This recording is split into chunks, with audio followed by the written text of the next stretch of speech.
que la paix soit restaurée dans la partie est de la République démocratique du Congo par le biais de la neutralisation des mouvements insurrectionnels qui sévissent encore par les FARDC. L'avis de l'administration Obama a été exprimé par l'envoyé spécial des États-Unis dans les Grands Lacs. Suivez.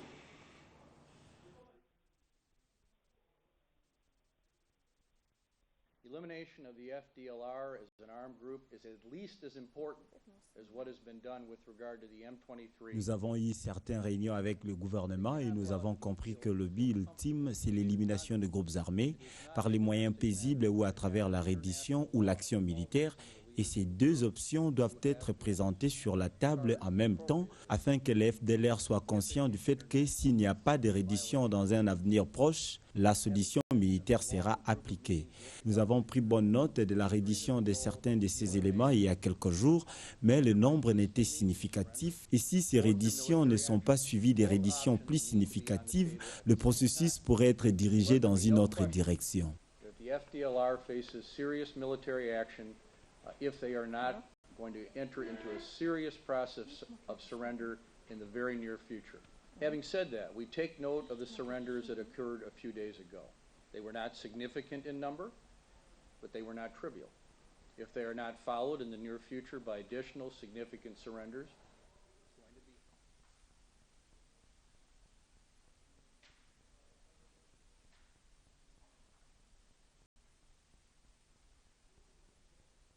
Pendant ce temps, des rebelles rwandais des FDLR ont opté pour la reddition et nombreux d'entre eux se sont regroupés dans la localité de Kanyabayongo où s'est rendu hier le ministre des Médias, Relations avec le Parlement et Initiation à la nouvelle citoyenneté. Lambert Mende Omalanga a tenu à être témoin de ce désarmement. Christian Elongo.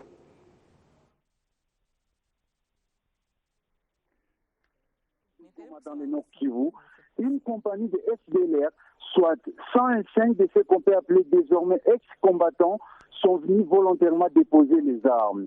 Depuis vendredi dernier, pour les majors Chapelle, un des responsables des forces démocratiques pour la libération du Rwanda, leur dignité doit être respectée. La communauté internationale doit prendre sa responsabilité. Pour lui, la guerre c'est fini. Un seul souhait, retourner chez lui au Rwanda. Le général Abdallah Wafi, qui accompagnait les porte-parole du gouvernement à Kanyabayonga, la MONUSCO et la communauté internationale met tout en œuvre logistique, alimentaire pour ces FDLR. Le message de l'Internet de Omalanga est formel. Tous les FDLR doivent se rendre volontairement et la communauté internationale doit travailler avec les gouvernements pour le retour de tous ces ex-combattants dans leur pays, le Rwanda. Une manière définitive de ramener la paix dans cette partie de la République démocratique du Congo. De retour de Kanyabayonga, Christian Elongo Selemani, Biwan. Au vu de cette attitude perçue comme responsable de la part des rebelles hutu-rwandais, le porte-parole du gouvernement a invité les rebelles congolais, encore récalcitrants, à emboîter le pas à ces anciens insurgés étrangers. Les rébellions congolaises ont tout intérêt à se rendre. Patrick Sitaloura. Lambert Mende Omalanga l'a déclaré à l'issue d'une rencontre technique avec le représentant spécial adjoint des Nations Unies chargé des opérations à l'est de la RDC, le général Abdallah Wafi, associé à certains services de sécurité. Nous pensons aussi dissuader ceux qui veulent rester sous les armes. Et le mot d'ordre que le président a lancé, de pression militaire sur quiconque refuserait de désarmer volontairement, reste sur la table. Et je ne leur donne aucune chance. Je pense que la voie de la sagesse, c'est de faire comme les autres, de déposer les armes. Ils ne seront jamais plus forts que nos forces armées associées à leurs partenaires de la Brigade internationale de la MONUSCO. Ils vont finir par se rendre ou par être écrasés. Pour les ministres RD congolais de l'information, cette réédition volontaire des FDLR est à saluer, car c'est un pas pour la stabilité des provinces du Nord et Sud Kivu. Ces gens ont reçu l'ultimatum du président et ils ont décidé de s'y soumettre. Donc, c'est un désarmement volontaire. Les Chinois nous apprennent qu'un voyage de 1000 km commence par le premier pas. Il y a entre 1300 et 1500 combattants FDLR. Il y en a 105 qui sont déjà sortis. Nous pensons que c'est un pas appréciable dans la bonne direction et nous continuons à travailler. Nous sommes là pour donner de l'ampleur à ce travail. Et nous sommes certains que dans un temps raisonnablement court, nous pouvons espérer en finir avec le désarmement de ce groupe. Notons que mercredi, 8 éléments FDLR armés à la main avec leurs dépendants se sont rendus à la Monisco à Rutshuru, ce qui fait plus de 120 FDLR qui viennent de se rendre depuis le lancement de l'opération de reddition volontaire de ces rebelles Hutus rwandais.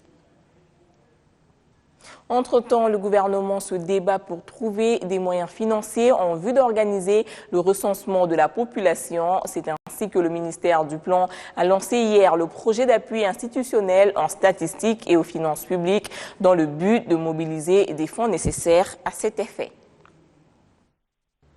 La situation des statistiques en République démocratique du Congo demeure encore faible et pour pallier certains déficits, le ministère du Plan en partenariat avec la Banque africaine de développement vient de lancer le projet d'appui institutionnel en statistique et aux finances publiques en République démocratique du Congo, lequel projet devra enclencher la mobilisation des moyens financiers susceptibles de doter le pays d'un système national de statistiques efficient. A retenu parmi les actions prioritaires le renforcement des capacités de production et d'utilisation des statistiques par les services publics en général et par l'Institut national de la statistique en particulier. À cet effet, plusieurs initiatives ont été prises, à commencer par l'adoption par le gouvernement de la stratégie nationale de développement de la statistique SNDS sensible, stratégie qui a été élaborée, puis-je le souligner, avec l'appui technique et financier de la Banque africaine de développement, notre partenaire dans le projet PAGSTATFILM, dont le lancement nous réunit ce jour. La cérémonie de ce jour, qui symbolise pour nous la nouvelle dynamique enclenchée dans la mobilisation des moyens financiers adéquats qui permettront la construction d'un système statistique national efficient. Par la même occasion, la BAD a réitéré son soutien à ce projet. En partenariat avec le ministère du Plan et des Finances, elle a consenti au financement de cet appui institutionnel en faveur des structures de l'État chargées de ces questions prioritaires avec un don d'un montant de 16,5 millions de dollars américains. Son objectif est de contribuer à développer d'une part un système statistique national qui permette aux autorités et à toute la communauté des parties prenantes de disposer de données économiques et sociales fiables et à jour sur les objectifs de développement. Il faut dire que ce système national de statistiques permettra à la République démocratique du Congo, résolument engagée vers le processus de l'émergence d'ici à l'horizon 2030, à atteindre cet objectif. Processus électoral, la rencontre des commissions diocésaines Justice et Paix de l'Église catholique en RDC se tient pendant 4 jours à Kinshasa. Les participants venus de tous les coins du pays se penchent sur le cycle électoral 2013-2014 et le programme triennal de la commission épiscopale Justice et Paix de la Conférence épiscopale nationale du Congo, intitulé « Gouvernance participative et réconciliation communautaire ». Ils abordent les grands enjeux de la gouvernance en RDC. Le cycle électoral 2013-2016 est une question d'actualité importante qui préoccupe la population à la base. Les commissions ont plutôt estimé qu'il était important d'approcher la CENI en tant qu'expert afin d'avoir des éclaircissements sur la question.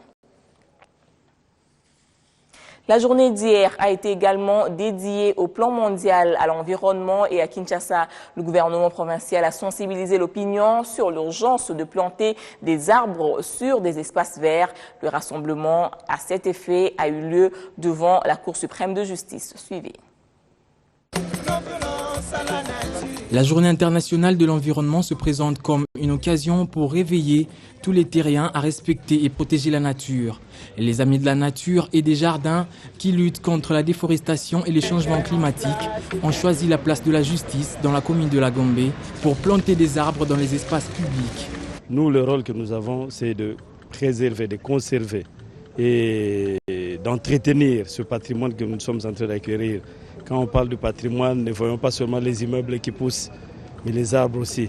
Parce que nos enfants ont besoin des espaces verts, des parcs où ils peuvent jouer, où ils peuvent se reposer. Remettre un arbre dans son environnement est un geste simple mais profond, selon Thérèse Olenga, ministre provinciale en charge de l'environnement. Nous voudrions que chacun et chacune soit interpellé par ce geste et que chacune et chacun puisse faire pareil. La menace du changement climatique, elle est contre l'humanité entière. Par notre comportement, par un geste responsable, nous pouvons encore sauver l'humanité. Et donc planter un arbre, c'est donner la chance à une vie saine, à une vie meilleure.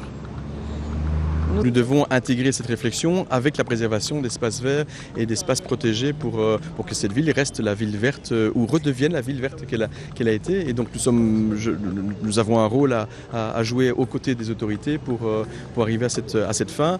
Cet exercice entre donc dans le cadre du projet dénommé des villes vertes, initié par les Amis de la Nature pour une ville de Kinshasa saine et verte.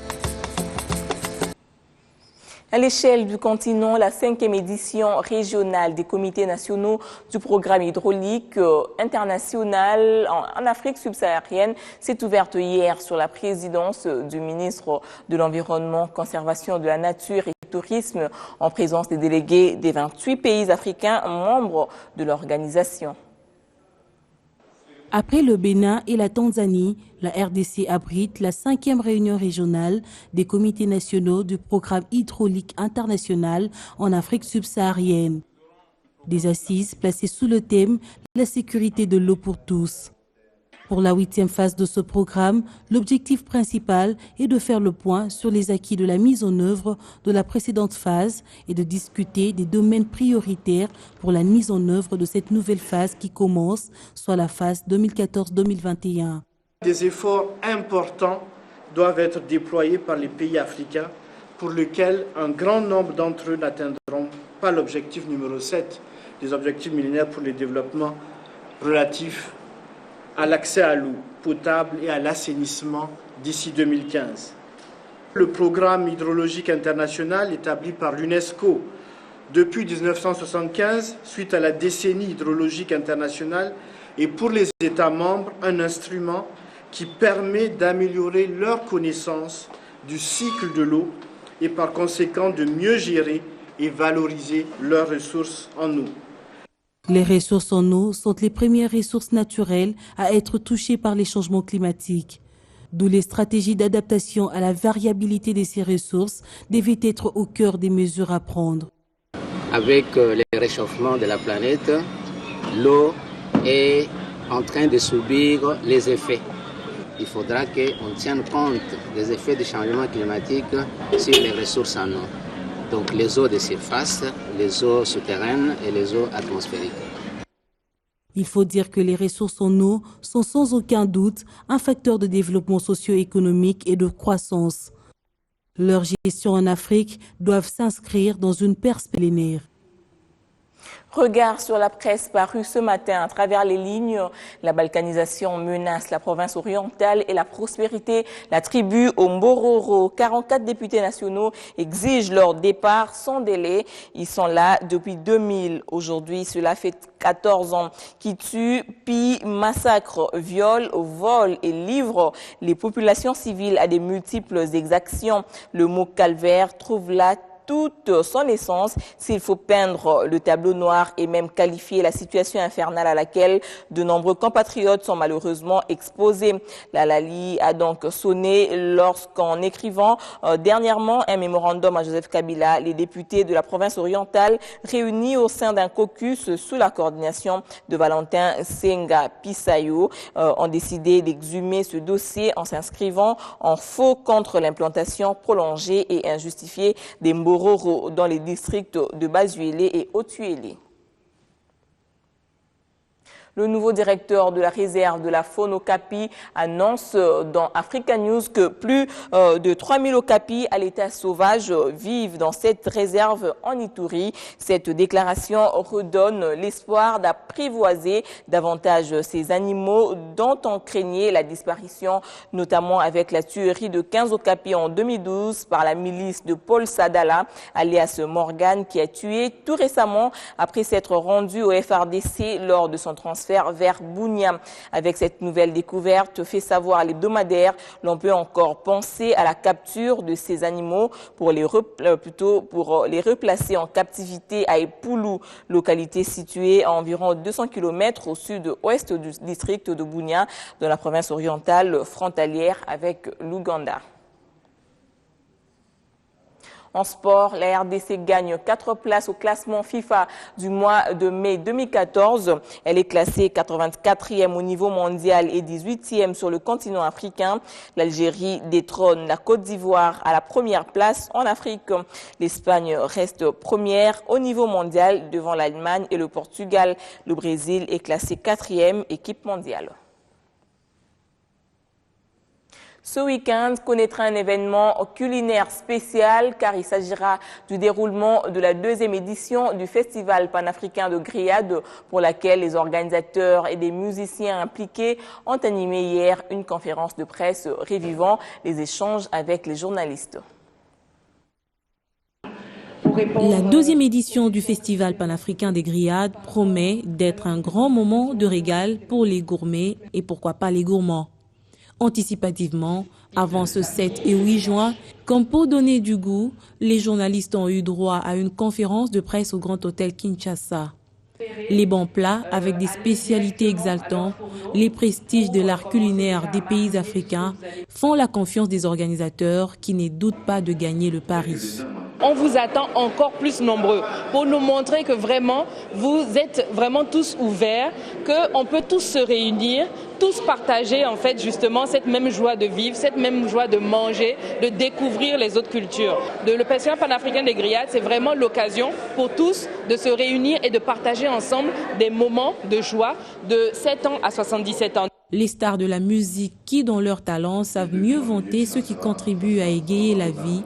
Bill Clinton Lacoste, Mike Kalambay et l'Ivoirien Mewey rassurent de chauffer en plus le festival. J'ai tous mes arguments à disposition. Je devrais normalement pouvoir donner le meilleur de moi-même dimanche soir au grand parking du Grand Hôtel. En plus de donner le meilleur de moi-même, il y a un message de paix que je suis venu donner au peuple congolais. Savoir bien manger, ça s'apprend. Le Festival panafricain des grillades vous prépare à être à l'aise à table, en voyage comme à des occasions festives. Prenez également rendez-vous ce dimanche 8 juin avec la grande soirée culturelle Bisso qu'organise B1 au Salon Congo du Grand Hôtel Kinshasa. Fin de ce journal. Merci de rester branchés sur B1 Télévision.